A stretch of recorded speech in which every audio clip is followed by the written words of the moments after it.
Grakshalo Bubak Rakhor Aruni Press Club Assembly of Journalists ni Kasha Koksa Panda Sonjaka Panda Press Club ni Kasko Shubolde Kokshana Thangtani Laitana Shalkisha Shikang Shabrumbo Sonjaza Panda Hastini Montri Ogra Koktumer Noje Shikri Muribani Afuni Shimino Koktuma Tumeroni Shako Jobro Janani Chengmani Avoni Bishino Koktuma Tumeroni Bukakti Ingi Hastini Montri Ograno Bini Kok Shamano Kifili Nahani Bagay Koimungia Farzamuni Pieba Akoimungia Salia Montri Ogra Avoni Bugino Pine Chiba October Shalma Mariwa Koktuma Tunderoni Klaite Tomarono Firogirina Sharmunuti Bubak Rakhor Aguni Robindra Bhavan Bushkango Asok Soba Klaine Joto Koktuma Tumerok Nishaka Ashala Faimanjaka Press Club ni Kasko Shubol Deno Khobui Kubuni Koktuma Tumero অত্যন্ত দুর্বল সময়ের মধ্যে দিয়ে দিন যাইতেছে সাংবাদিকরা তাদের কাজ করার যে প্রফেশনাল রাইট সেই স্বাধীনতা সাংবাদিকরা হারিয়েছে এবং মুখ্যমন্ত্রী 11 সেপ্টেম্বর সাবরুমে একটি প্রকাশ্য সভায় হুমকি দেওয়ার পর সংবাদ মাধ্যমকে দেখে নেওয়ার হুমকি দেওয়ার পর ক্ষমা করবেন না বলার পর সারা রাজ্য জুড়ে সাংবাদিকদের উপর আক্রমণ উজ্জুতি ধমকি পেশা সৃষ্টি করা এগুলি অব্যাহত রয়েছে।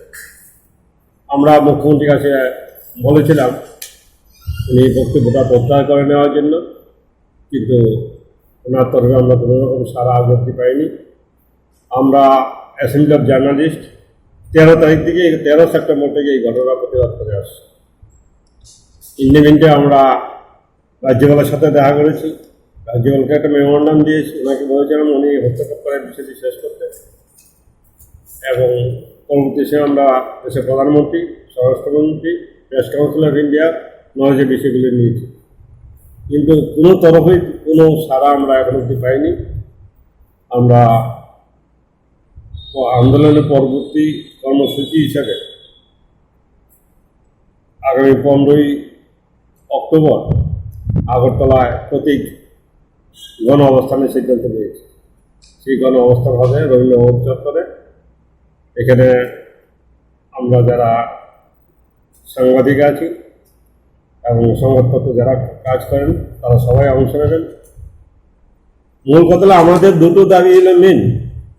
একটা হলো সেই কালো ফরমানটা, স্ট্যান্ডিং অর্ডার নামে যে কালো ফরমানটা জারি করা হয়েছে, আমাদের কণ্ঠ স্তব্ধ করে দেওয়া হয়েছে, সেই স্ট্যান্ডিং অর্ডারটা প্রত্যাহার করে নেওয়া, এবং মুখ্যমন্ত্রী যে হুমকি দিয়েছেন তার ফলে সারা রাজ্যে তার দলের লোকজন বা প্রশাসনের তরফও সাংবাদিকদের উপর চাপ সৃষ্টি হচ্ছে, কোথাও কোথাও মারধর করা হচ্ছে, পুলিশ ঠিকমতো অ্যাকশন নিতে পারছেন না, যেহেতু এইসব ঘটনায় সর্বত্রই দলীয় কর্মীরা যুক্ত, সর্বদলীয় কর্মীরা যুক্ত, তারা অ্যাকশন নিতে পারে, পুলিশ কিছু করতে পারে। জার্নালিস্টের পক্ষ থেকে মেমোরান্ডাম দেওয়া হয়েছে, তার সাথে দেখা করে কথা বলা হয়েছে।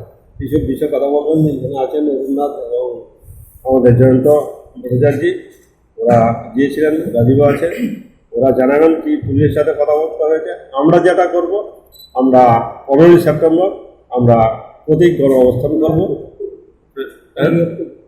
15 অক্টোবর প্রতীক গণ অবস্থান করবো রবীন্দ্র ভবনের সামনে, সে বেলা 12টা থেকে 2টা। আপনারা যারা সাংবাদিক আছেন বা সংবাদপত্রের সাথে যে সমস্ত কর্মীরা আছেন সবাই তাতে অংশ নেবেন, আমরা এই আহ্বান রাখছি। এবং বিষয়টি আমাদের স্বাধীনতা কেড়ে নেওয়া হয়েছে, আমাদেরকে আমাদের মত প্রকাশের অধিকারটুকু কেড়ে নেওয়া হয়েছে, সেই কেড়ে নেওয়ার অধিকারটা আমরা ফিরিয়ে পেতে চাই। এবং সংবিধানে 19 নম্বর যে ধারাতে মৌলিক অধিকারটি আছে, সেই অধিকারটা আমরা ফিরে পেতে চাই। সেই অধিকারও প্রবর্তিত হয়েছে এ রাজ্যে। আমরা এগুলি ফিরে পাওয়ার দাবিতে আমরা 15 অক্টোবর গণ অবস্থান করছি। এটা দ্বিতীয় ধাপে, পরবর্তী সময় আমরা ঠিক করতে পারবো। কোন জায়গায়? এটা রবীন্দ্র শহীদ মঞ্চে দিয়েছেন আমাদের প্রতিনিধিদেরকে, তাতে আমরা আশা করবো উনি তাতে ঠিক করবেন এবং থানাগুলিকে সতর্ক করবেন যাতে ভবিষ্যতে আমাদের কোনো সাংবাদিক আক্রান্ত না হয়। আমরা কার জন্য কাজ করি? আমরা কাজ করি এই সোসাইটির জন্য। আমাদের ব্যক্তিগত কারণে, আপনারা যারা আছেন সাংবাদিকতা কারণে, নিশ্চয়ই কোনো ব্যক্তিগত কারণের জন্য আসেন নাই। এই সোসাইটির জন্য কাজ করতে গিয়ে আমরা রাজ্য পুলিশ প্রধান, মহাপুলিশের মহানির্দেশক যে আশ্বাস দিয়েছে তাতে আমরা খুশি, কিন্তু সেটা আমরা তখনই খুশি হব যেটা যদি তা বাস্তবায়িত হয়। কালকেই একটা মিছিল কভার করতে গিয়ে পেছনে যারা ছিল সাংবাদিক তাদেরকে পুলিশ তাদের নামে এফআইআর দিয়ে দিয়েছে। এটা সম্ভবত সাবরুমে এফআইআর দিয়েছে। সাংবাদিক পেছনে যাবে, তাহলে যদি এফআইআর হয়েছে, তাহলে যদি এফআইআর বলতে তাকে তো কোর্টে যেতে হবে। এই ধরনের পরিবেশ এই রাজ্যে কোনো সময় ছিল না। একটা নতুন পরিস্থিতির সৃষ্টি হয়েছে। আমি রাজ্য পুলিশের ডিজিকে বলবো, তারা হয়তো তখন যখন ছিলেন ডেপুটেশন দিচ্ছিলেন তখন অত খবরটা পাননি, কিন্তু এগুলি রাজ্য পুলিশের নজরে রাখার জন্য সাংবাদিকরা তাদের ডিউটি পালন করতে হবে না বা পারবে না, এটা কোনো মতে মেনে নেওয়া যাবে। এই বিষয়টি দেখবেন। মিস্টার রাজীব সিং এর সঙ্গে কথা বলেছি। তো আমরা যে মেমোরেন্ডাম দিয়েছি এর মধ্যে মূলত দুটো জিনিস ছিল। একটা হচ্ছে এই গত 31 মাসে সারা রাজ্যে 24 জন সাংবাদিক আক্রান্ত হয়েছে এবং গত 11ই সেপ্টেম্বর থেকে আজ পর্যন্ত 6 জন সাংবাদিক আক্রান্ত হয়েছে। তো আমরা ওনাকে বললাম যে এফআইআর দেওয়া সত্ত্বেও দোষীদেরকে গ্রেপ্তার করা হচ্ছে না এবং একদল গুন্ডা বাহিনী এবং যাদের ভেস্টেড ইন্টারেস্ট আছে তারা নানাভাবে সাংবাদিকদেরকে হুমকি দিয়ে চলেছে এবং এমনকি তারা ডিকটেট করছে যে কোন খবরটা প্রকাশিত হবে বা ব্রডকাস্ট করা হবে এবং কোন খবরটা প্রকাশিত হবে না। তাছাড়া কোন খবরটা কিভাবে লিখতে হবে বা কিভাবে ব্রডকাস্ট করতে হবে সেই ধরনের হুমকিও দেওয়া হচ্ছে। তো আমরা ওনাকে বললাম যে সিনিয়র জার্নালিস্টদের দুটো টিম সারা রাজ্য 2 দিন ধরে ঘুরেছে এবং প্রত্যেকটি মহকুমার সাংবাদিকদের সঙ্গে কথা বলেছি এবং কথা বলে এটা বুঝতে পেরেছি যে তাদের মধ্যে একটা ভীতির অবস্থা কায়েম রয়েছে। তো সাংবাদিকরা যদি স্বাধীনভাবে কাজ করতে না পারে এবং সাংবাদিকদের ওপর যে আক্রমণ হয় এর প্রতিবাদে যদি দোষীদেরকে গ্রেপ্তার না করা হয়, তাহলে তো একটা ভীতির পরিবেশ কাজ করবে এবং জনগণও তার খবর পাবে না, সঠিক সংবাদ পরিবেশন করা সম্ভব। তবে ডিজিপি অবশ্য আমাদেরকে আশ্বস্ত করেছে যে প্রত্যেকটা থানা লেভেলে উনি তাদেরকে অ্যালার্ট করবেন।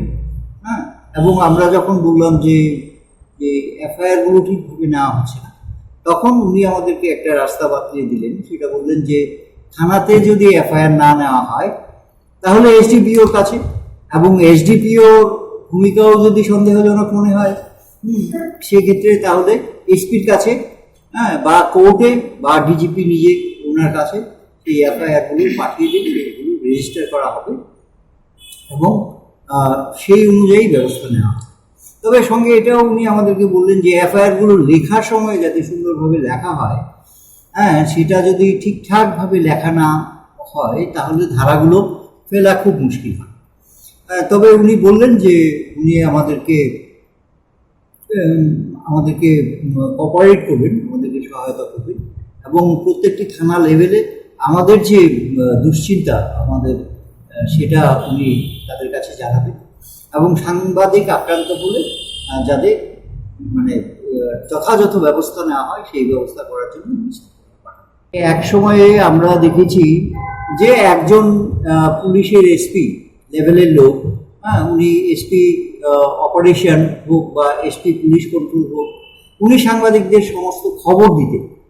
তো এখন সেই মেকানিজমটা বন্ধ হয়ে গেছে এবং যিনি এখন সেই দায়িত্বে আছেন AIGP law and order Subrata Chakraborty, আমরা সরাসরি সেটা বললাম যে উনি তো আমাদের ফোনও ধরেন না এবং আমরা খবর ঠিকভাবে পাই না।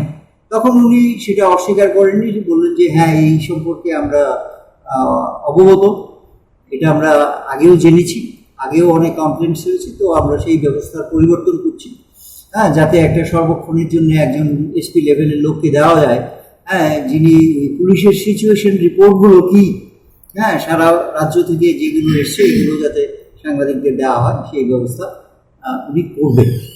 তো আমরা কিছুটা আশ্বাস ওনার কাছে পেয়েছি, কিন্তু আমরা অবশ্যই আমরাও আতঙ্কিত যে এইভাবে যদি সাংবাদিকরা আক্রান্ত হয় এবং একটা ভীতির পরিবেশ যদি কাজ করে তাহলে খবর সংগ্রহ করার একটা মহা সমস্যা হচ্ছে এবং সেই সমস্যা